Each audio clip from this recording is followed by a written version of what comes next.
ಈ ದಿನ ನಾವು BSc ಪ್ರಥಮ ಸೆಮ್ ಹಾಗೂ BCA ಪ್ರಥಮ ಸೆಮ್ಗೆ ಹೊಸ ಪಠ್ಯಕ್ರಮದಲ್ಲಿ ಅಳವಡಿಸಿದಂಥ ಒಂದು ಹೊಸಗನ್ನಡದ ಕವಿತೆಯ ಬಗ್ಗೆ ಆಲೋಚನೆ ಮಾಡೋಣ.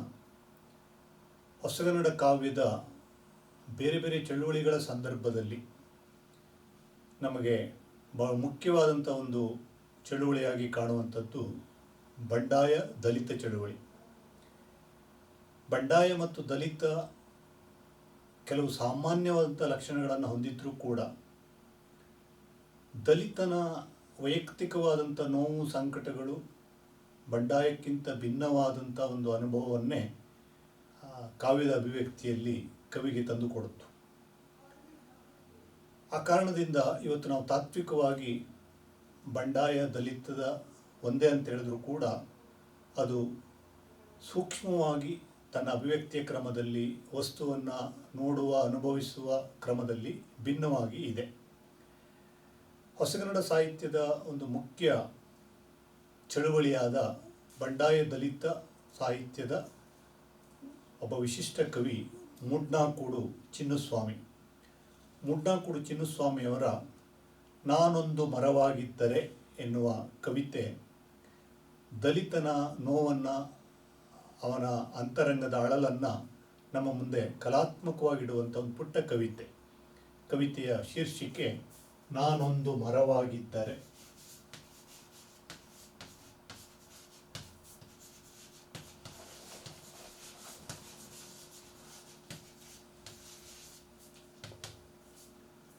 ಮೂಡ್ನಾಕೂಡು ಚಿನ್ನಸ್ವಾಮಿಯವರು ನಮ್ಮ ಗಡಿ ಜಿಲ್ಲೆಯಾದಂಥ ಚಾಮರಾಜನಗರ ಜಿಲ್ಲೆಯವರು.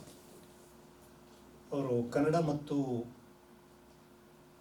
ವಾಣಿಜ್ಯ ವಿಷಯದಲ್ಲಿ ಸ್ನಾತಕೋತ್ತರ ಪದವಿಯನ್ನು ಪಡೆದರು. ಕರ್ನಾಟಕ ರಾಜ್ಯ ರಸ್ತೆ ಸಾರಿಗೆ ನಿಗಮದಲ್ಲಿ ಹಿರಿಯ ಅಧಿಕಾರಿಯಾಗಿ ಸುದೀರ್ಘ ಕಾಲ ಸೇವೆ ಸಲ್ಲಿಸಿ ನಿವೃತ್ತರಾದರು. ಆಮೇಲೆ ಮೈಸೂರಿನ BR ಅಂಬೇಡ್ಕರ್ ವಿಶ್ವವಿದ್ಯಾಲಯದಲ್ಲಿ ಸಂದರ್ಶಕ ಪ್ರಾಧ್ಯಾಪಕರಾಗಿ, ಸಮಾಜ ಕಲ್ಯಾಣ ಇಲಾಖೆಯಲ್ಲಿ ಆರ್ಥಿಕ ಸಲಹೆಗಾರರಾಗಿ ಕೂಡ ಅವರು ಕೆಲವು ಕಾಲ ಸೇವೆಯನ್ನು ಸಲ್ಲಿಸಿದರು.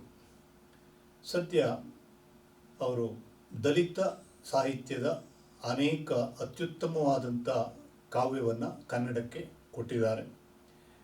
ಈಗಾಗಲೇ ಅಖಿಲ ಭಾರತ ದಲಿತ ಸಾಹಿತ್ಯ ಸಮ್ಮೇಳನದ ಸರ್ವಾಧ್ಯಕ್ಷತೆಯ ಗೌರವ, ರಾಜ್ಯೋತ್ಸವ ಪ್ರಶಸ್ತಿ, ವಾರಂಬಳ್ಳಿ ಪ್ರಶಸ್ತಿ, ಮಾಸ್ತಿ ಪ್ರಶಸ್ತಿ, ಅನೇಕ ಪ್ರಶಸ್ತಿಗಳನ್ನು ಪಡೆದ ಮೂಡ್ನಾಕೂಡು ಚಿನ್ನಸ್ವಾಮಿ ಕಲಾತ್ಮಕವಾಗಿ ಸಾತ್ವಿಕವಾದಂಥ ಒಂದು ನೋವು ಅಳಲನ್ನು ಕವಿ ಸಹಜವಾದ ಅಂತಃಕರಣದಿಂದ ಕಾವ್ಯ ಕಟ್ಟಿ ಅದನ್ನು ಸಹೃದಯರಲ್ಲಿ ಮನಮಿಡಿಯುವಂತೆ ಮಾಡುವಂಥ ಒಬ್ಬ ಅಪರೂಪದ ಕವಿ.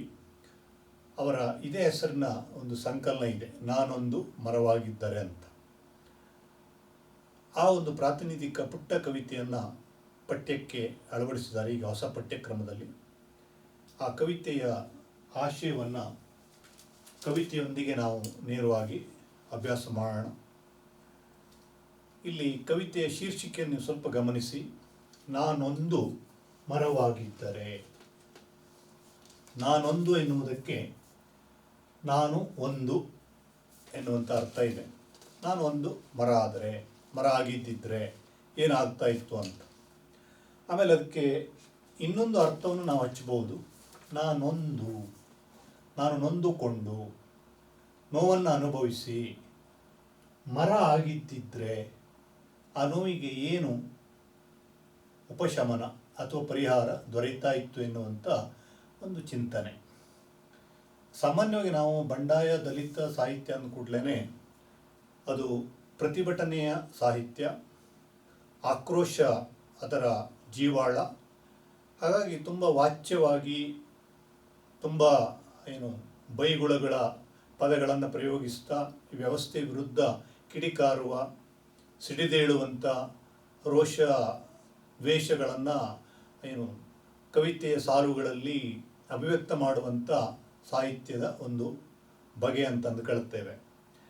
ಆದರೆ ಕನ್ನಡದಲ್ಲಿ ಆ ಥರದ ಆಕ್ರೋಶ ಸಾಹಿತ್ಯದಲ್ಲಿ ವ್ಯಕ್ತ ಆಯಿತು ಕೂಡ. ಆದರೆ ಅದರ ಆಚೆಗೆ ತಣ್ಣನೆಯ ಧ್ವನಿಯಿಂದಲೇ ವಸ್ತುಸ್ಥಿತಿಯನ್ನು ಸಮುದಾಯಕ್ಕೆ ಅರ್ಥ ಮಾಡಿಕೊಳ್ಳುವಂಥ ಒಂದು ಕಲಾತ್ಮಕ ಮಾದರಿಗೂ ಕೂಡ ಬಂಡಾಯ ದಲಿತ ಸಾಹಿತ್ಯ ಏನಾಯಿತು, ಒಳಗಾಯಿತು. ಅನೇಕ ಸಂದರ್ಭದಲ್ಲಿ ನಮಗೆ ಕಲಾತ್ಮಕತೆ ಬೇಕಾಗಿಲ್ಲ, ನಮ್ಮ ನೋವು, ನಮ್ಮ ಆಕ್ರೋಶ ಅಷ್ಟು ತೀವ್ರವಾದದ್ದು, ಹಾಗಾಗಿ ವಾಚ್ಯತೆಯೇ ಬಂಡಾಯ ದಲಿತದ ಗುಣ ಅಂತ ಬಂಡಾಯ ದಲಿತ ಸಾಹಿತ್ಯದ ಮೀಮಾಂಸೆ ಕೂಡ ಬಂತು. ಆದಾಗ್ಯೂ ಕಲಾತ್ಮಕವಾಗಿ ಕೂಡ ಒಬ್ಬ ದಲಿತನ, ಒಬ್ಬ ಶೋಷಣೆಗೆ ಒಳಗಾದ ವ್ಯಕ್ತಿಯ ನೋವನ್ನು ಹೇಳಲಿಕ್ಕೆ ಸಾಧ್ಯ ಎನ್ನುವಂಥ ಒಂದು ಅತ್ಯದ್ಭುತವಾದಂಥ ಒಂದು ಅರಿವನ್ನು ನಮ್ಮ ಅನೇಕ ಕವಿಗಳು, ಸಿದ್ಧಲಿಂಗಯ್ಯನಂಥವರು, ಮುಡ್ನಾಕುಡು ಚಿನ್ನಸ್ವಾಮಿ ಅಂತವರು, ಸತ್ಯಾನಂದ ಪಾತ್ರೋಟ್ ಅಂತವರು ಕನ್ನಡದಲ್ಲಿ ಮಾಡಿಕೊಟ್ರು. ಅಂಥ ಒಂದು ಪ್ರಯತ್ನ ಈ ಕವಿತೆ. ಕವಿ ಇಲ್ಲಿ ಅಸ್ಪೃಶ್ಯತೆಯ ಕರಾಳ ಅನುಭವಗಳನ್ನು ನಮ್ಮ ಜೊತೆ ಹಂಚಿಕೊಳ್ಳುತ್ತಾನೆ. ಅಸ್ಪೃಶ್ಯತೆ ಇಡೀ ಜಗತ್ತಿನ ಅಮಾನವೀಯವಾದಂಥ ಒಂದು ಸಂಗತಿ. ಅದರಲ್ಲಿಯೂ ಕೂಡ ತುಂಬ ಪ್ರಾಚೀನ ಕಾಲದಿಂದ ಜಾತಿಯ ವ್ಯವಸ್ಥೆ, ಅನೇಕ ಮೌಢ್ಯಗಳು, ಅನೇಕ ತಾರತಮ್ಯಗಳು ಇರುವಂಥ ಸಾಮಾಜಿಕ ವ್ಯವಸ್ಥೆ ಇರುವಂಥ ಭಾರತದಲ್ಲಿ ಅಸ್ಪೃಶ್ಯತೆ ಒಂದು ಶಾಪವಾಗಿದ್ದದ್ದನ್ನು ನಾವು ಲಾಗಾಯತಿನಿಂದಲೂ ಕಾಣ್ತಾನೆ ಬಂದಿದ್ದೇವೆ. ಇದರ ವಿರುದ್ಧ ಅನೇಕ ಸಾಧು ಸಂತರು, ಧಾರ್ಮಿಕ ನಾಯಕರು, ವಿಚಾರವಾದಿಗಳು, ರಾಜಕೀಯ ನೇತಾರರು ಇವರೆಲ್ಲ ಹೋರಾಟ ಮಾಡ್ತಾನೆ ಬಂದಿದ್ದಾರೆ. ಹಾಗೆಯೇ ನಮ್ಮ ಸಾಂಸ್ಕೃತಿಕ ಜಗತ್ತಿನಲ್ಲಿ ವಿಚಾರವಾದಿಗಳು, ಕವಿಗಳು, ಸಾಹಿತಿಗಳು ಈ ಅಸ್ಪೃಶ್ಯತೆ ವಿರುದ್ಧ ಪ್ರತಿಭಟನಾತ್ಮಕವಾದಂಥ ಲೇಖನಗಳನ್ನು ಅಥವಾ ಸಾಹಿತ್ಯದ ಬೇರೆ ಬೇರೆ ಪ್ರಕಾರಗಳನ್ನು ರಚಿಸಿ ಅದರ ವಿರುದ್ಧ ಹೋರಾಡಿದ್ದಾರೆ. ನಮ್ಮ ಕನ್ನಡ ಸಾಹಿತ್ಯ ಪರಂಪರೆಯನ್ನೇ ನೋಡಿದ್ರೆ ಜಾತಿ ವ್ಯವಸ್ಥೆಯ ವಿರುದ್ಧ, ಅಸಮಾನತೆ ವಿರುದ್ಧ ದನಿ ಎತ್ತಿದ ಒಂದು ದೊಡ್ಡ ಬಳಗನೇ ಇದೆ. ಈ ಬಂಡಾಯ ದಲಿತ 70ರ ದಶಕದ ಈಚೆಗೆ ಅಂತ ಹೇಳಿದ್ರು ಕೂಡ ವ್ಯಕ್ತಿಗತವಾದ ನೆಲೆಯಲ್ಲಿ ಮಾನವೀಯತೆಯನ್ನು ಪ್ರತಿಪಾದಿಸುವಂಥ ಸಾಹಿತ್ಯದ ಅನೇಕ ಅಭಿವ್ಯಕ್ತಿಯಲ್ಲಿ ಅಸ್ಪೃಶ್ಯತೆ ವಿರುದ್ಧ ನಮ್ಮ ಕನ್ನಡದ ಕವಿಗಳು ದನಿ ಎತ್ತಿದ್ದಾರೆ. ನಮ್ಮ ಆದಿಕವಿ ಪಂಪನೆ ಮನುಷ್ಯ ಜಾತಿ ತಾನೊಂದೇ ವಲಂ ಅನ್ನುವ ಬಡದಿಟ್ಟವಾದ ಮಾತನ್ನು 10ನೇ ಶತಮಾನಕ್ಕೇ ಆಡಿದ. ಕುಲಂ ಕುಲಂ ಅಲ್ತು ಚಲಂ ಕುಲಂ ಅಣ್ಣುವ ಕುಲಂ ಅಭಿಮಾನ ಒಂದೇ ಕುಲಂ.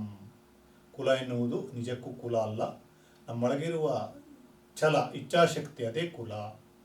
ನಮ್ಮಲ್ಲಿರುವಂಥ ಶ್ರೇಷ್ಠವಾದಂಥ ಗುಣಗಳಿವೆಯಲ್ಲ ಅದೇ ಕುಲ ಅಂತೇಳಿ ಪಂಪ ಮಾತನಾಡುತ್ತಾನೆ. ಅಲ್ಲಿಂದ 70ರ ದಶಕದ ಬಂಡಾಯ ದಲಿತ ಸಾಹಿತ್ಯ ಚಳುವಳಿಯ ಉದ್ದಕ್ಕೂ ನಮ್ಮ ಬಹುತೇಕ ಎಲ್ಲ ಕವಿಗಳು ಇದರ ವಿರುದ್ಧ ದನಿ ಎತ್ತಿದ್ದಾರೆ. ಮಹಾತ್ಮ ಗಾಂಧೀಜಿಯವರಂತೂ ಕೂಡ ಅಸ್ಪೃಶ್ಯತೆಯ ವಿರುದ್ಧ ಬಹಳ ದೊಡ್ಡ ಸಾಮಾಜಿಕ ಆಂದೋಲನವನ್ನೇ ಸಾರಿದರು. Untouchability is crime against the god and man. Gandhiji ಹೇಳಿದಂಥ ಬಹಳ ದೊಡ್ಡ ಮಾತು. ಅಸ್ಪೃಶ್ಯತೆ ಹೇಳುವುದು ನಾವು ದೇವರು ಮತ್ತು ಮನುಷ್ಯರ ವಿರುದ್ಧ ಮಾಡುವಂಥ ಒಂದು ಕ್ರೈಮ್, ಅಪರಾಧ ಅಂತ. ಅಂದರೆ ಮನುಷ್ಯ ತನ್ನದೇ ಸಮುದಾಯಕ್ಕೆ ಸೇರಿದ, ತನ್ನದೇ ವರ್ಗಕ್ಕೆ ಸೇರಿದಂಥ ಇತರ ಜೀವಿಗಳನ್ನು ತುಂಬ ದೂರ ಇಡುವ, ಯಾವ್ಯಾವುದೋ ಭ್ರಮೆಗಳನ್ನು ತಲೆಯಲ್ಲಿಟ್ಟುಕೊಂಡು ಅವರನ್ನು ಅತ್ಯಂತ ಹೀನಾಯವಾಗಿ ನಡೆಸಿಕೊಳ್ಳುವಂಥ ಒಂದು ಕ್ರಮ ಇದೆಯಲ್ಲ, ಅದನ್ನು ವಿರೋಧಿಸಿ ವಿರೋಧಿಸಿ ವಿರೋಧಿಸಿ ವಿರೋಧಿಸಿ ಸಾವಿರಾರು ವರ್ಷಗಳ ಆ ಪ್ರತಿಭಟನೆ ಮಾಡಿ ಮಾಡಿ ಅದರ ಚರಿತ್ರೆಯನ್ನು ಕೇಳಿ ಕೇಳಿ ಮತ್ತೆ ಒಂದು ರೀತಿಯಲ್ಲಿ ವಿಷಾದದ ನೋವಿನ ಸ್ಥಿತಿಗೆ ಈ ಕವಿ ಬಂದ್ಬಿಟ್ಟಿದ್ದಾನೆ. ಅದಕ್ಕಾಗಿ ಇಲ್ಲಿ ಆ ಕವಿಗೆ ಏನನ್ನಿಸ್ತಾ ಇದೆ ಕೇಳಿದ್ರೆ, ಈ ಥರದ ಬೈಗಳಗಳು, ಈ ಥರದ ನೇರವಾದಂಥ ಆಕ್ರೋಶದ ಸಿಡಿಗುಂಡುಗಳಂತೆ ಕವಿತೆಯನ್ನು ಬರೆಯುವುದು ಒಂಥರ ಕ್ಲೀಶೆಯಾಗಿ ಕಾಣ್ತಾ ಇದೆ. ಬೈಗಳ ಕೂಡ ತನ್ನ ಅರ್ಥವನ್ನು ಕಳಕೊಂಡಂಥ ಸ್ಥಿತಿಯಲ್ಲಿ ನಮ್ಮ ಸಮಾಜ ಇದೆ. ಯಾಕೆ ಕೇಳಿದ್ರೆ 1000 ವರ್ಷಗಳ ಈ ಥರದ ಹೋರಾಟಗಳು ಕೂಡ ಏನಾಗಿವೆ, ಸಂಪೂರ್ಣವಾಗಿ ಅಸ್ಪೃಶ್ಯತೆಯನ್ನು ದೂರ ಮಾಡಲಿಕ್ಕೆ ಸಾಧ್ಯ ಆಗಲಿಲ್ಲ. ಅದಕ್ಕಾಗಿ ಕವಿ ಈಗ ವಿಷಾದದ, ನೋವಿನ, ತನ್ನ ಅಂತರಂಗದ ಒಂದು ಹೊಸ ಆಸೆಯ ಕನಸುಗಳ ಪರ್ಯಾಯ ಮಾರ್ಗವನ್ನು ಏನು ಮಾಡ್ತಾನೆ ಈ ಕವಿತೆಯಲ್ಲಿ ಕಂಡುಕೊಡುತ್ತಾನೆ. ಪುಟ್ಟ ಕವಿತೆ ನೋಡೋಣ, ಆ ಕವಿತೆ ಏನು ಹೇಳುತ್ತೆ ಅಂತೇಳಿ. ನಾನೊಂದು ಮರವಾಗಿದ್ದರೆ ಹಕ್ಕಿ ಗೂಡು ಕಟ್ಟುವ ಮುನ್ನ ಕೇಳುತ್ತಿರಲಿಲ್ಲ ನೀನು ಯಾವ ಕುಲ. ಬಿಸಿಲು ನನ್ನ ಅಪ್ಪಿಕೊಂಡಾಗ ನೆರಳಿಗಾಗುತ್ತಿರಲಿಲ್ಲ ಮೈಲಿಗೆ. ತಂಬೆಲರ ಕೂಡ ಎಲೆಗಳ ಸ್ನೇಹ ಮಧುರವಾಗಿರುತ್ತಿತ್ತು. ನೋಡಿ, ನಾನು ಈ ಜೀವ ಸಂಕುಲಗಳಲ್ಲಿ ಅತ್ಯಂತ ಶ್ರೇಷ್ಠ ಅಂತ ಅಂದುಕೊಂಡಂಥ ಮನುಷ್ಯನಾಗ್ಬಿಟ್ಟಿದ್ದೇನೆ. ಆ ಮನುಷ್ಯರು ಏನು ಮಾಡಿದ್ದಾರೆ, ಆ ಜಾತಿ ಈ ಜಾತಿ, ಆ ಕುಲ ಈ ಕುಲ ಎನ್ನುವಂಥ ಶತಶತಮಾನಗಳ ತಾರತಮ್ಯದ ವ್ಯವಸ್ಥೆಯನ್ನು ರೂಪಿಸ್ಕೊಂಡು ಬಿಟ್ಟಿದ್ದಾರೆ. ನಾನು ಇತರ ಜೀವಿಗಳಿಗೆ ಹೋಲಿಸಿದರೆ ಶ್ರೇಷ್ಠ ಕುಲದ ಮನುಷ್ಯನಾಗಿ ಹುಟ್ಟಿದ್ದೇ ತಪ್ಪಾಗ್ಬಿಟ್ಟಿದೆ. ಯಾಕಂದರೆ ಈ ಮನುಷ್ಯರೇ ಶ್ರೇಷ್ಠರು ಅಂದುಕೊಂಡ ಮನುಷ್ಯರೇ ನನ್ನನ್ನು ಏನು ಮಾಡ್ತಾ ಇದ್ದಾರೆ, ಅತ್ಯಂತ ಹೀನಾಯವಾಗಿ ನಡೆಸ್ಕೊಳ್ತಾ ಇದ್ದಾರೆ. ಮನುಷ್ಯ ಕೂಡ ಪ್ರಕೃತಿಯ ಒಂದು ಭಾಗ. ಪ್ರಕೃತಿಯ ಲಕ್ಷಾಂತರ ಜೀವ ಸಂಕುಲಗಳಲ್ಲಿ ಮನುಷ್ಯ ಕೂಡ ಒಂದು. ಆದರೆ ಪ್ರಕೃತಿಯಲ್ಲಿಲ್ಲದ ಅಸಮಾನತೆ ನಮ್ಮಲ್ಲಿ ಏನಾಗಿದೆ, ಬಂದುಬಿಟ್ಟಿದೆ. ಅದಕ್ಕಾಗಿ ನನಗೆ ತಿರ್ಗಾ ಏನಾಗಬೇಕು ಅಂತ ಅನ್ನಿಸ್ತಾ ಇದೆ ಕೇಳಿದ್ರೆ, ಪ್ರಕೃತಿಯ ಇನ್ಯಾವುದೋ ಒಂದು ಜೀವ ಆಗಬೇಕು. ಅದರಲ್ಲಿಯೂ ಕವಿಯಲ್ಲಿ ಹೇಳ್ತಾನೆ, ನಾನೊಂದು ಮರ ಆಗಿಬಿಟ್ಟಿದ್ರೆ ಈ ತಾಪತ್ರಯಗಳು, ಈ ತೊಂದರೆಗಳು, ಈ ಹಿಂಸೆ, ಈ ಶೋಷಣೆ ಇರಲಿಲ್ಲ ಅಂತ ಅಂದುಕೊಳ್ತಾನೆ ಕವಿ. ಅದಕ್ಕೆ ಕವಿ ಬಳಸುವಂಥ ಭಾಷೆ, ಅವನು ಕೊಡುವಂಥ ಉದಾಹರಣೆಗಳು ತುಂಬ ಸೊಗಸಾಗಿದೆ ಈ ಕವಿತೆಯಲ್ಲಿ. ನೋಡಿ, ನಾನೊಂದು ಮರವಾಗಿದ್ದರೆ, ನಾನು ಮನುಷ್ಯನಾಗಿ ಹುಟ್ಟಿದ್ದಕ್ಕೇನೆ ನೊಂದು ಅಸಹ್ಯಪಟ್ಟು ಅಂತ ಹೀಗೆ ಅರ್ಥ ಮಾಡ್ಕೊಳ್ಳಿ. ಇಲ್ಲೇ ಹೋದರೆ ನಾನು ಯಾವುದಾದ್ರೂ ಒಂದು ಮರ ಆಗಿದ್ದರೆ, ನೋಡಿ, ಈಗ ಮರಗಳಲ್ಲಿ ಕೂಡ ಶ್ರೇಷ್ಠ ಕನಿಷ್ಠ ಎನ್ನುವಂಥ ತಾರತಮ್ಯವನ್ನು ನಾವು ಮಾಡ್ಕೊಂಡಿದ್ದೇವೆ ಮನುಷ್ಯರು. ಆದರೆ ಸ್ವತಃ ಕಾಡಿನಲ್ಲಿರುವ ಯಾವ ಮರವು ತಾನು ಶ್ರೇಷ್ಠ ಅಂತೇಳಿ ಏನು ಬೀಗೋದಿಲ್ಲ, ಅಥವಾ ಯಾವ ಮರವು ತಾನು ಕನಿಷ್ಠ ಅಂತೇಳಿ ಕೀಳರಿಮೆಗೆ ಒಳಗಾಗೋದಿಲ್ಲ. ಅಲ್ಲಿ ಗಂಧದ ಮರವು ಮತ್ತು ಒಂದು ಸಾಮಾನ್ಯ ಬೆಂಡು ಕಟ್ಟಿಗೆ ಮರವು ಒಟ್ಟಾಗಿಯೇ ಬಾಳ್ತವೆ. ನಾನು ಶ್ರೇಷ್ಠ, ನನ್ನ ಪಕ್ಕದಲ್ಲಿ ನೀನು ಇರಬೇಡ ಅಂತೇಳಿ ಗಂಧದ ಮರ ಅದನ್ನು ತಳ್ಳೋದಿಲ್ಲ, ದೂಡೋದಿಲ್ಲ. ಬಸವಣ್ಣ ಹೇಳ್ತಾನಲ್ಲ, ನೆಲನೊಂದೇ ಹೊಲಗೇರಿ ಶಿವಾಲಯಕ್ಕೆ. ಒಂದೇ ನೆಲ, ಯಾವುದಕ್ಕೆ? ಹೊಲೆಯರಕೇರಿಗೂ ಇದೇ ನೆಲ. ಪವಿತ್ರವಾದ ಶಿವನ ದೇವಾಲಯವನ್ನು ಕಟ್ಟಲಿಕ್ಕೂ ಇದೇ ನೆಲವನ್ನು ನಾವು ಬಳಸ್ತಾ ಇದ್ದೇವೆ. ಅಂದಮೇಲೆ ಒಂದೇ ನೆಲದಲ್ಲಿ ಯಾಕೆ ಈ ತಾರತಮ್ಯ ಅಂತೇಳಿ ಅನೇಕ ಚಿಂತಕರು ಇದನ್ನು ಪ್ರಶ್ನೆ ಮಾಡುತ್ತಾರೆ.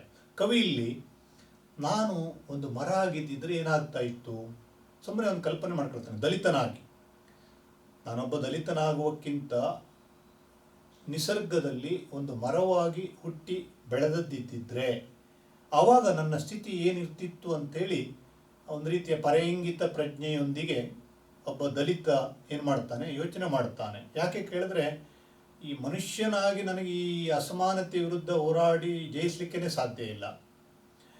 ಈ ಹೋರಾಟವನ್ನು ನಾನೊಬ್ಬನೇ ಮಾಡಿದ್ದಲ್ಲ, ನನ್ನ ಪೂರ್ವ ತಲೆಮಾರಿನಿಂದ ಸಾವಿರ ವರ್ಷಗಳಿಂದ ಇದು ನಡೆದೇ ಬಂದಿದೆ. ಆದಾಗ್ಯೂ ಕೂಡ ಸಮಾನತೆ ಬಂದಿಲ್ಲ. ಸುಮ್ಮನೆ ಕಾನೂನುಗಳು ಬಂದಿವೆ, ಘೋಷಣೆಗಳು ಬಂದಿವೆ, ಚಳುವಳಿಗಳಾಗಿವೆ. ಹೊರಗಿನಿಂದ ನಾವು ತತ್ವ ಆದರ್ಶವಾಗಿ ಅದರ ಬಗ್ಗೆ ಮಾತನಾಡ್ತೇವೆ, ಆದರೆ ಅಂತರಂಗದಲ್ಲಿ ಆ ಅಸಮಾನತೆಯ ಹೊಗೆ ಇದ್ದೇ ಇದೆ.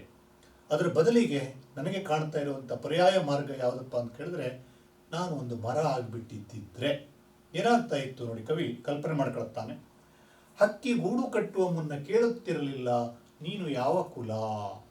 ನೋಡಿ, ನಾನೊಂದು ಮರ ಆಗಿ ನನ್ನ ಪಾಡಿಗೆ ಮೌನವಾಗಿ ತಲೆ ಎತ್ತಿ ನಿಂತು ರೆಂಬೆ ಕೊಂಬೆಗಳಿಂದ ಹಸಿರು ಎಲೆಗಳಿಂದ ನಿಂತ್ಕೊಂಡಿದ್ದಿದ್ದೆ ಅಂತ ಆದರೆ, ನೆಲ ಕಚ್ಚಿ ಈ ನೆಲದಲ್ಲಿ ಯಾವುದೋ ಒಂದು ಹಕ್ಕಿ ಬಂದು ಏನು ಮಾಡ್ತಿತ್ತು, ಕಸ ಕಡ್ಡಿಗಳನ್ನೆಲ್ಲ ತಂದು ನನ್ನ ರೆಂಬೆ ಕೊಂಬೆಗಳ ಮೇಲೆ ತನ್ನ ಸಂಸಾರಕ್ಕಾಗಿ, ಮರಿಗಾಗಿ ಗೂಡನ್ನು ಕಟ್ತಾ ಇತ್ತು.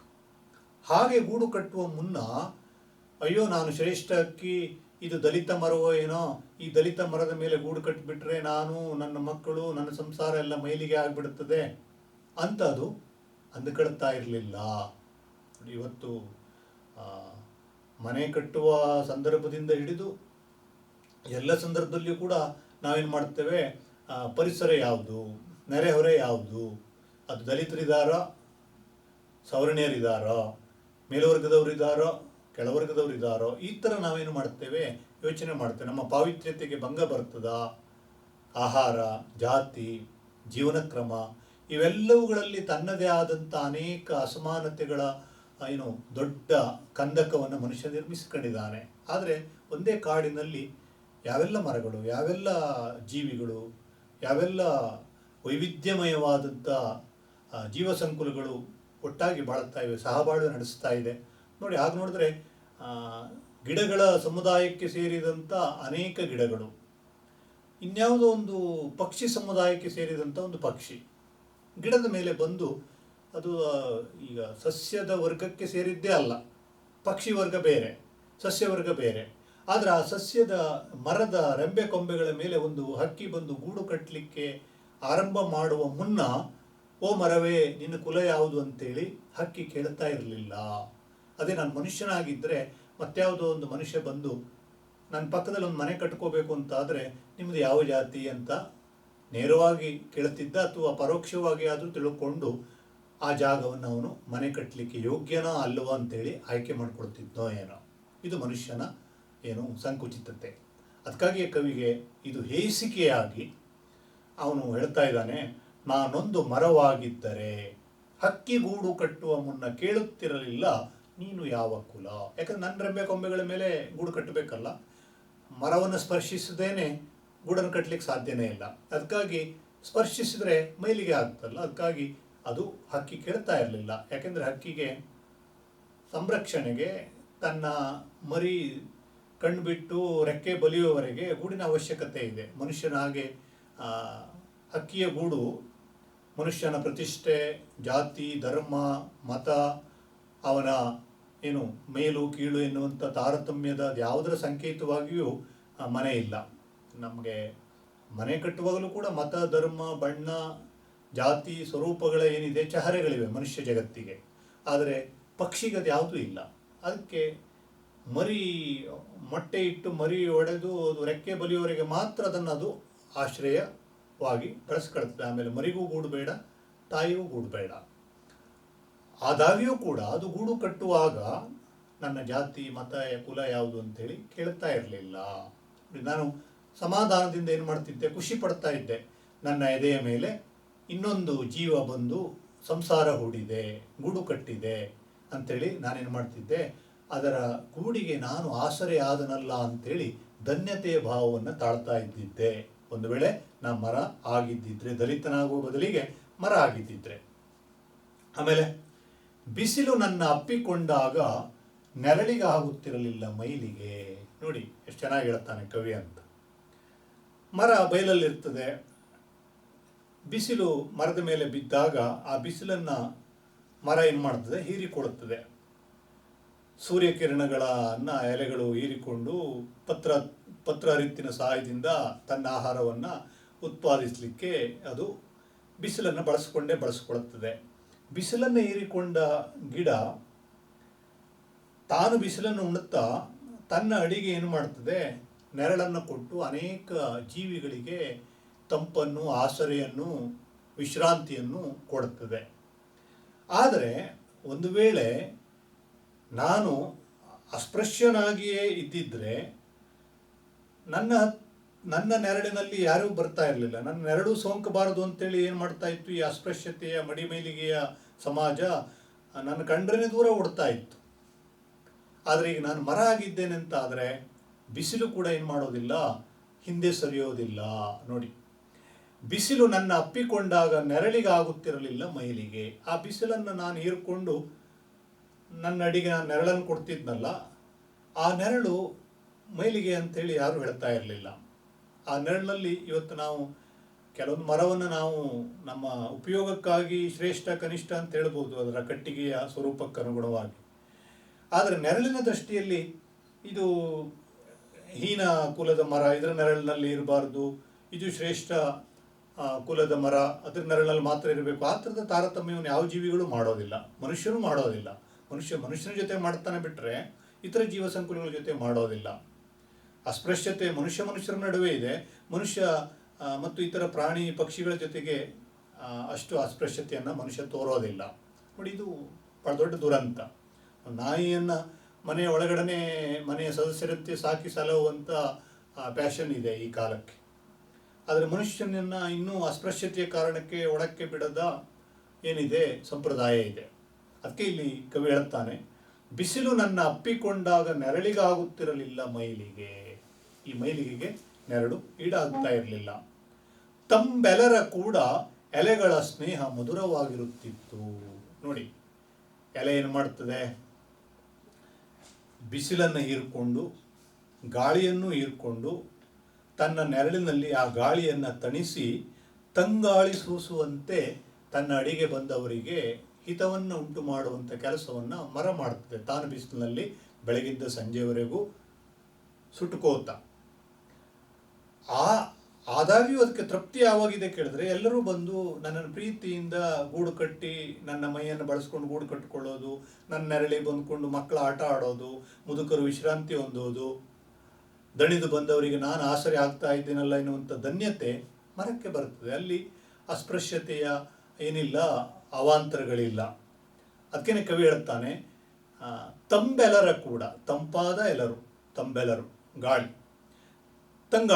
ತಂಗಾಳಿಯ ಕೂಡ ಎಲೆಗಳ ಸ್ನೇಹ ಮಧುರವಾಗಿರುತ್ತಿತ್ತು.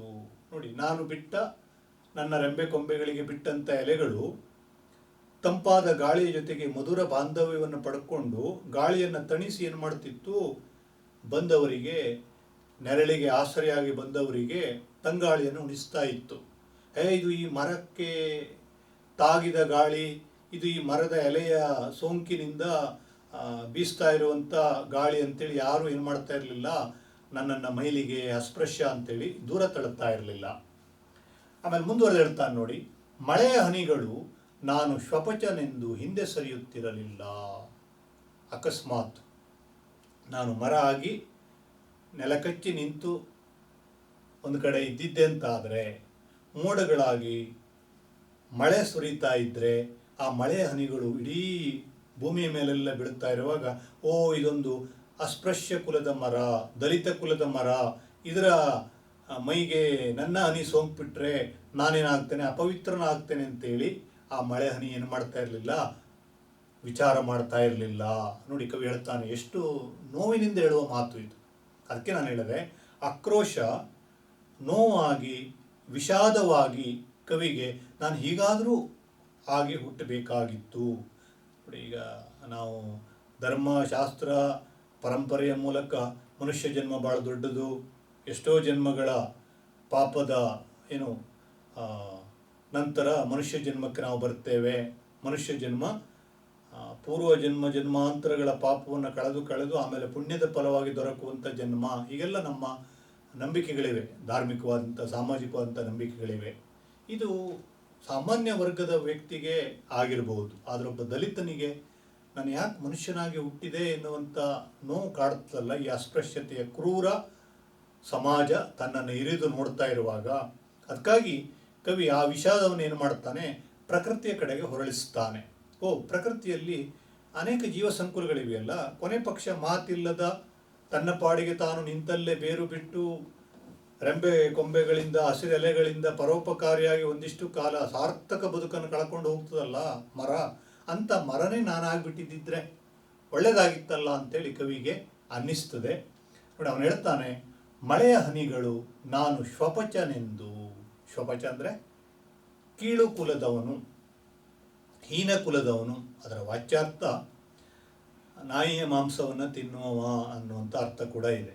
ಅಂದರೆ ದಲಿತರು ಅಥವಾ ಕೀಳು ಕುಲದವರಿಗೆ ಶ್ವಪಚ ಎನ್ನುವಂಥ ಒಂದು ಪದವನ್ನು ನಾವು ಬಳಸ್ತೇವೆ. ಅಂದರೆ ಮಾಂಸಾಹಾರಿಗಳು, ಹೀನರು ಎನ್ನುವಂಥ. ನೋಡಿ, ನಮ್ಮಲ್ಲಿ ಹುಟ್ಟಿನಿಂದ ಆಹಾರ ಕ್ರಮಗಳಿಂದ ಮನುಷ್ಯರನ್ನು ಮೇಲು ಕೀಳು ಎನ್ನುವಂಥ ಭಾವದಿಂದ ನೋಡುವಂಥ ಒಂದು ರೀತಿ ಭ್ರಮಾತ್ಮಕವಾದಂಥ ಒಂದು ಕಲ್ಪನೆ ಸಮಾಜದಲ್ಲಿದೆ. ಅದಕ್ಕಾಗಿ ಕವಿ ಇಲ್ಲಿ ಹೇಳ್ತಾನೆ, ಒಂದು ವೇಳೆ ನಾನು ಮರನೇ ಆಗಿದ್ದಿದ್ರೆ ನನ್ನನ್ನು ಮಳೆಯ ಹನಿ ಪ್ರೀತಿಯಿಂದ ಏನು ಮಾಡ್ತಾ ಇತ್ತು, ನನ್ನ ಮೈ ಮೇಲೆ ಸುರಿತಾ ಇತ್ತು. ಬಿಟ್ಟರೆ ಅಯ್ಯಪ್ಪ, ನಾನು ಆಕಾಶದ ಪವಿತ್ರವಾದಂಥ ನೀರ ಹನಿ ಈ ಮಳೆಯ ಈ ಮರದ ಎಲೆಗಳಿಗೆ, ರೆಂಬೆ ಕೊಂಬೆಗಳಿಗೆ ತಾಕಿ ಬಿಟ್ಟರೆ ನಾನು ಮೈಲಿಗೆ ಆಗೋಗ್ತೇನೆ ಅಂತೇಳಿ ಅದು ಅಂದುಕೊಳ್ತಾ ಇರಲಿಲ್ಲ. ಮಳೆಯ ಹನಿಗಳು ನಾನು ಶ್ವಪಚನೆಂದು ಹಿಂದೆ ಸರಿಯುತ್ತಿರಲಿಲ್ಲ. ಒಂದು ವೇಳೆ ಈ ಅಸ್ಪೃಶ್ಯತೆ ಹೇಳುವುದು ಪ್ರಕೃತಿಯ ಪರಮಸತ್ಯವೇ ಆಗಿದ್ದಿದ್ರೆ, ಪ್ರಕೃತಿಯಲ್ಲಿ ಅಸ್ಪೃಶ್ಯತೆ ಎನ್ನುವುದು ವೈಜ್ಞಾನಿಕವಾದ ಭೌತಿಕವಾದಂಥ ಒಂದು ಪರಮಸತ್ಯ ಅಂತ ಆಗಿದ್ದಿದ್ರೆ, ಮರದ ಹತ್ತಿರ ಬಂದ ಹಕ್ಕಿ ಗೂಡನ್ನು ಕಟ್ಟದೇನೆ ಹಿಂದಕ್ಕೆ ಹೋಗ್ತಾ ಇತ್ತು, ಮರ ದಲಿತ ಮರ ಅಂತ ಅದಕ್ಕೆ ಗೊತ್ತಾಗುವಂತಿದ್ದಿದ್ರೆ. ಅದು ಆಗ್ತಾ ಇಲ್ವಲ್ಲ. ಅದಕ್ಕೆ ಕವಿ ಹೇಳ್ತಾನೆ, ಪ್ರಕೃತಿಯಲ್ಲಿಲ್ಲದ ಈ ತಾರತಮ್ಯತೆ ಮನುಷ್ಯ ಜಗತ್ತಿನಲ್ಲಿ ಯಾಕಿದೆ? ಯಾಕಂದರೆ ಮನುಷ್ಯ ಪ್ರಕೃತಿಯ ಪ್ರತಿರೂಪ. ಪ್ರಕೃತಿಯಲ್ಲಿಲ್ಲದೆ ಇದ್ದಂಥ ಈ ಅವೈಜ್ಞಾನಿಕವಾದಂಥ ಸಂಗತಿಗಳನ್ನು ಮನುಷ್ಯ ಯಾಕೆ ರೂಢಿಸಿಕೊಂಡ? ಇದು ಮನುಷ್ಯನ ಬುದ್ಧಿವಂತಿಕೆಯೋ, ಸ್ವಾರ್ಥವೋ, ಅಹಂಕಾರವೋ, ಭ್ರಮೆಯೋ? ಇದನ್ನು ಪ್ರಶ್ನೆ ಮಾಡಬೇಕಾಗಿದೆ. ಅದಕ್ಕಾಗಿಯೇ ಕವಿ ಹೇಳುತ್ತಾನೆ, ಈ ಮನುಷ್ಯ ಜಗತ್ತಿನ ಗೊಡವೆಯೇ ಬೇಡ. ಒಂದು ವೇಳೆ ನಾನು ಸಸ್ಯವರ್ಗದ ಒಂದು ಮರವಾಗಿ ಹುಟ್ಟುಬಿಟ್ಟಿದ್ದರೆ ನನಗೆ ಯಾವ ಅಸ್ಪೃಶ್ಯತೆಯ, ಮಡಿಮೈಲಿಗೆಯ, ಅವಮಾನದ ಏನಿರಲಿಲ್ಲ, ಆತಂಕ ಇರಲಿಲ್ಲ. ಮಳೆಯ ಹನಿಗಳು ನಾನು ಶಪಚನೆಂದು ಹಿಂದೆ ಸರಿಯುತ್ತಿರಲಿಲ್ಲ. ನಾನು ಬೇರೂರಿ ಕುಡಿ ಇಡುತ್ತಿರುವಾಗ ಭೂದೇವಿ ಮಡಿ ಎಂದು ಓಡುತ್ತಿರಲಿಲ್ಲ. ನೋಡಿ, ನಾನು ನೆಲದ ಆಳದಲ್ಲಿ ಬೇರನ್ನು ಊರಿ ಆ ಬೇರಿನ ಕುಡಿಗಳು, ತಾಯಿ ಬೇರು, ತಂತು ಬೇರುಗಳು ಆ ಕಡೆ ಈ ಕಡೆ ಭೂಮಿಯ ಗರ್ಭದಲ್ಲಿ ಹಬ್ಬುತ್ತಾ ಇರುವಾಗ ಭೂಮಿ ತಾಯಿ ಓಡ್ತಾ ಇಲ್ಲ, ಅಯ್ಯೋ ನೀನು ಕೀಳು ಮರ, ನೀನು ಅಸ್ಪೃಶ್ಯ ಕುಲಕ್ಕೆ ಸೇರಿದ ಮರ ಅಂತೇಳಿ ಅದು ಏನು ಮಾಡ್ತಾ ಇರಲಿಲ್ಲ, ಮಡಿ ಅಂತೇಳಿ ಓಡ್ತಾ ಇರಲಿಲ್ಲ. ಈ ಮಡಿ ಅಂತಂದರೆ ಶುದ್ಧ ಎನ್ನುವಂಥ ಅರ್ಥದಲ್ಲಿ ನಾವು ಅದನ್ನು ಬಳಸ್ತೇವೆ. ಆದರೆ ಅದು ಆಮೇಲೆ ಏನಾಯಿತು, ತನ್ನ ಮೂಲ ಅರ್ಥವನ್ನು ಕಳ್ಕೊಂಡು ಅದೊಂದು ಕುರುಡು ನಂಬಿಕೆಯಾಗಿ ಬೆಳೆಯಿತು. ಇಂಥ ಜಾತಿಗೆ ಮಾತ್ರ ಮಡಿ ಸಾಧ್ಯ, ಇಂಥ ಬಟ್ಟೆಗೆ ಮಾತ್ರ ಮಡಿತನ ಸಾಧ್ಯ. ಅದು ಭೌತಿಕವಾಗಿ ಎಷ್ಟೇ ಹೊಲಸಾಗಿರಲಿ, ಮಡಿ ಬಟ್ಟೆ ಅಂತಂದರೆ ಅದು ಯಾವಾಗಲೂ ಮಡಿ ಅಂತ ಹೇಳ್ತೇವೆ. ಇನ್ನು ಉಳಿದ ಬಟ್ಟೆ ಎಷ್ಟೇ ಶುದ್ಧವಾಗಿರಲಿ ವೈಜ್ಞಾನಿಕವಾಗಿ, ಅದನ್ನು ನಾವು ಮೈಲಿಗೆ ಅಂತ ಹೇಳುತ್ತೇವೆ. ಅಂದರೆ ಒಂದು ಕಡೆಗೆ ಸೋಮನಾಥ ಹೇಳುತ್ತಾನೆ, ಮಡಿಯೇ ನಿರ್ಮಲ ಚಿತ್ತವೈ ಅಂತ. ನಿರ್ಮಲವಾದ ಮನಸ್ಸೇ ಮಡಿ ಅಂತ. ಭೌತಿಕವಾದ ಮಡಿ ಎನ್ನುವಂಥದ್ದು ಸುಳ್ಳು ವ್ಯವಸ್ಥೆ. ಅದು ನಿರ್ಮಲವಾದ ಅಂತಃಕರಣ ಮನಸ್ಸು ಯಾರಿಗಿರುತ್ತದೋ ಅವನು ಮಡಿವಂತ. ಅಸ್ಪೃಶ್ಯತೆಯ ಕಲ್ಪನೆಯೇ ಮೈಲಿಗೆ. ಇನ್ನು ಮತ್ತೆ ಮುಟ್ಟಬೇಕು ಮುಟ್ಟಬಾರದು ಎನ್ನುವಂಥ ಆಚರಣೆಗಳಿವೆಯಲ್ಲ, ಅದು ಅಮಾನವೀಯತೆಯ ಏನು ಒಂದು ಅಪರಾಧ. ಅದು ದೇವರ ವಿರುದ್ಧ ಮಾಡುವ ಅಪರಾಧ ಅಂತ ಹೇಳಿದ್ರಲ್ಲ ಗಾಂಧಿ, ಅದೇ ಥರ. ಯಾಕೆಂದರೆ ದೇವರ ಮಕ್ಕಳು ಎಲ್ಲರೂ ಅಂದ ಕೂಡಲೇ ಸಹೋದರರನ್ನೇ ನಾವು ಪ್ರತ್ಯೇಕವಾಗಿಸಿ ದೇವರೇ ಹುಟ್ಟಿಸಿದ ಮಗುವನ್ನು ದೂರ ಇಡುವಂಥ ಒಂದು ಅಪರಾಧವನ್ನು ಮಾಡ್ತಾನೆ ಮನುಷ್ಯ ಅಂತಾದರೆ, ಪ್ರಕೃತಿಯಿಂದ ಮನುಷ್ಯ ಯಾವ ಪಾಠವನ್ನು ಕಲಿಯಲಿಲ್ಲ ಅಂತಲೇ ಅರ್ಥ. ತಿರ್ಗಾ ಇದಕ್ಕೆ ಉತ್ತರ ಏನಪ್ಪ ಕೇಳಿದ್ರೆ, ಪ್ರಕೃತಿಯ ಕಡೆಗೆ ಮನುಷ್ಯ ಕಣ್ಣು ತೆರೆದು ನೋಡೋದು.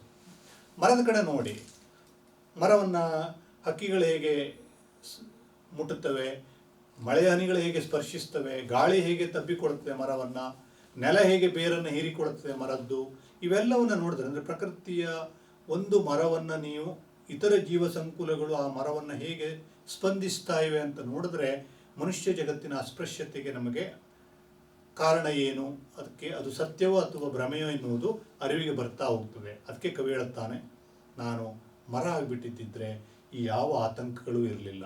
ನನ್ನ ಬೇರಿನ ಕುಡಿಗಳನ್ನು ಭೂಮಿ ಏನು ಮಾಡ್ತಾ ಇತ್ತು, ಆಲಿಂಗಿಸಿಕೊಂಡು ತನ್ನೊಳಗಿರೋ ಸತ್ವವನ್ನು ಬೇರಿಗೆ ರವಾನಿಸ್ತಾ ಇತ್ತು. ಇಲ್ಲಪ್ಪ ಮಡಿ ಹಾಳಾಯಿತು, ನನ್ನ ಮಡಿ ಹಾಳಾಯಿತು ಅಂತೇಳಿ ದೂರ ಓಡ್ತಾ ಇದ್ದಿದ್ರೆ ಮರ ಬೀಳಬೇಕಾಗಿತ್ತು, ಕಿತ್ತು. ಹೌದಾ? ಈಗ ದಲಿತ ಮರ ಅಂತಿತ್ತು ಅಂತ ಇಟ್ಕೊಳ್ಳಿ ನಿಸರ್ಗದಲ್ಲಿ. ಆ ದಲಿತ ಮರದ ಬೇರನ್ನೇ ಭೂಮಿ ಏನು ಮಾಡ್ತಾ ಇತ್ತು, ತಳ್ಳಿಬಿಡ್ತಾ ಇತ್ತು ಮಡಿ ಅಂತ. ಆವಾಗ ಮರ ಉರುಳಿ ಬೀಳಬೇಕಾಗ್ತಿತ್ತು. ಅದಕ್ಕಾಗಿ ಈ ಯೋಚನೆ ನನಗೆ ಬರ್ತಾ ಇದೆ. ಯಾವ ಯೋಚನೆ? ನಾನು ಮರ ಆಗಬೇಕು. ಗಾಳಿ, ನೀರು, ಮಳೆ, ಹಕ್ಕಿಗಳು, ಅವುಗಳ ಚಿಲಿಪಿಲಿನಾದ, ಇವೆಲ್ಲವೂ ನನಗೇನು ಸಿಗ್ತದೆ, ಒಂದು ತುಂಬು ಸಂಸಾರದ. ನೋಡಿ, ಒಂದು ದೊಡ್ಡ ಮರ ಇದೆ ಅಂತಂದರೆ ಒಂದು ಪ್ರಕೃತಿಯ ದೊಡ್ಡ ಸಂಸಾರನೇ ಇದೆ ಅಂತ ಅರ್ಥ. ಅಲ್ಲಿ ಪೊಟರೆ ಇದೆ, ಜೀವಜಂತುಗಳಿವೆ, ಹಕ್ಕಿಗಳಿವೆ, ನೆರಳಿನಲ್ಲಿ ಎಷ್ಟೋ ಜೀವಗಳು ಆಸರೆಯಾಗಿ ಬಂದಿವೆ. ರೆಂಬೆ ಕೊಂಬೆಗಳಲ್ಲಿ ದುಂಬಿ, ಜೇನುಗಳು, ಇನ್ಯಾವ್ಯಾವುದು ಪ್ರಕೃತಿಯ ಅನೇಕ ಜೀವ ಸಂಕುಲಗಳ ಒಂದು ತವರೂರಿದ್ದ ಹಾಗೆ ಒಂದು ಮರ ಅಂತಂದರೆ.